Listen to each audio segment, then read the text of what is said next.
ایک دفعہ کا ذکر ہے، ایک چھوٹے سے گاؤں میں جو پہاڑوں کے درمیان چھپا ہوا تھا، ایک لڑکا رہتا تھا جس کا نام معراج تھا۔ معراج ایک بات کے لیے مشہور تھا، وہ کبھی ہار نہیں مانتا تھا۔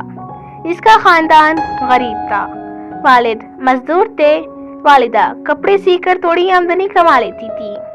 ان کے پاس کچھ نہیں تھا سوائے خوابوں اور ایک دوسرے کے، لیکن پھر بھی ان کے چہروں پر ہمیشہ مسکراہٹ ہوتی کیونکہ وہ محنت پر یقین رکھتے تھے۔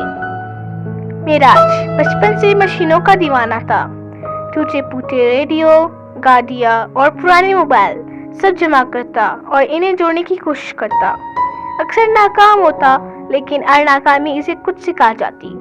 پھر ایک دن شہر میں ایک سائنسی مقابلے کا اعلان ہوا۔ جیتنے والے کو اعلیٰ انجینئرنگ اسکول کی اسکالرشپ ملنی تھی۔ معراج کا دل دھڑکنے لگا۔ وہ حصہ لینا چاہتا تھا، لیکن نہ اوزار تھے، نہ مواد اور نہ ہی پیسے۔ معراج نے اپنے ماں باپ سے بات کی۔ ان کی آنکھوں میں تھکن تھی، مگر چہروں پر دھندلی مسکراہٹ۔ بیٹا، ماں نے کہا، ہمیں تم پر یقین ہے، لیکن یہ کیسے ہوگا؟ معراج نے کہا، میں کوشش کروں گا، بس اتنا ہی کر سکتا ہوں۔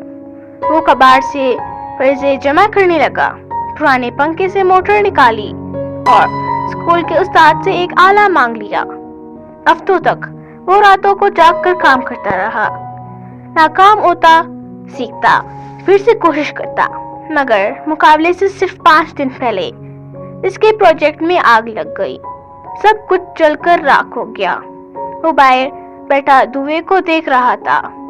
والد پاس آ کر بیٹھے اور آہستہ سے کہا، معراج، شاید یہ تمہارے نصیب میں نہیں تھا۔ معراج خاموش رہا۔ اس رات وہ تنہا بیٹھا رہا، جلے ہوئے پرزوں کو دیکھتا رہا۔ دل نے کہا، چھوڑ دے، بس بہت ہو گیا۔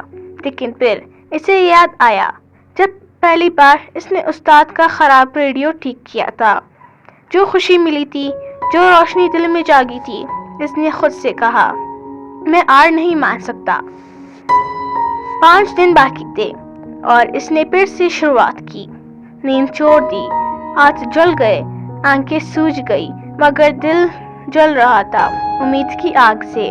مقابلے کے دن آیا۔ معراج ایک سادہ سا ماڈل لے کر پہنچا، کباڑ سے بنایا ہوا ایک چھوٹا سا ٹربائن جو ہوا سے بلب جلا سکتا تھا۔ ججز حیران ہوئے، یہ تم نے بنایا؟ ایک نے پوچھا۔ معراج مسکرایا اور کہا، ایک کوشش کے بعد ایک اور کوشش کر کے۔ وہ پہلا انعام نہیں جیت سکا، لیکن اسے ملا کچھ اور بڑا، جیوری کا مکمل ایوارڈ اور اسپیشل اسکالرشپ۔ سالوں بعد معراج ملک بھر میں توانائی کے منصوبوں پر کام کرنے والا سب سے کم عمر انجینئر بن گیا۔ وہ اپنے گاؤں لوٹا، صرف کامیاب انسان بن کر نہیں، بلکہ ایک سبق لے کر کہ اگر سب کچھ جل بھی جائے تو خواب راکھ سے بھی جنم لے سکتے ہیں، اگر بس ایک آخری کوشش کر لی جائے۔ تو ناظرین، آپ نے اس سٹوری سے کیا سبق سیکھا؟